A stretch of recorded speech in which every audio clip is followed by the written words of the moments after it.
ابھی آپ نے سال ڈیڑھ سال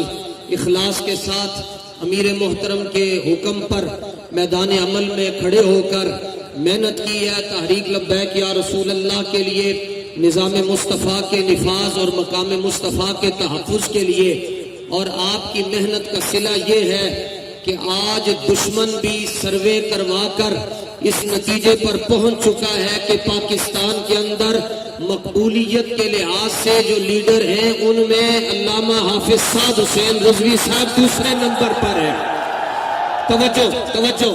جب یہ خبر چلی تو میرے ذہن میں صرف قرآن مجید کی یہ آیت کریمہ آئی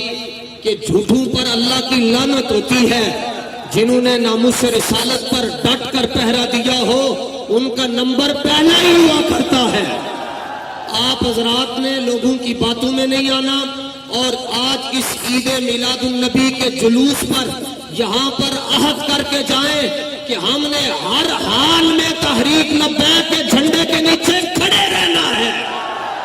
اور یہ بات بھی آپ کی خدمت میں عرض کرتا چلوں، خدا کی عزت اور جلال کی قسم ہے، پاکستان کے جتنے ادارے،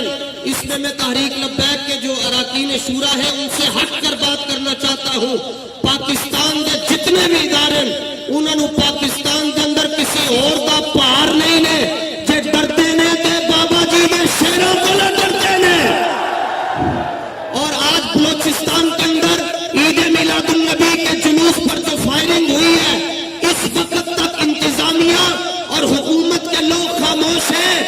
جسٹس فائز عیسیٰ صاحب جڑا والے تے فوراً نستے نستے پہنچ گئے سو جڑے جلوس میلاد کے اندر شہید ہوئے انہوں کو تحریک لبیک یا رسول اللہ ہی آخری امید ہے، اور انشاءاللہ رسول پاک کی ولادت باسعادت کی برکت سے ایک دن آئے گا جس طرح ہم گلیاں سجا رہے ہیں، محلے سجا رہے ہیں، مساجد کو سجایا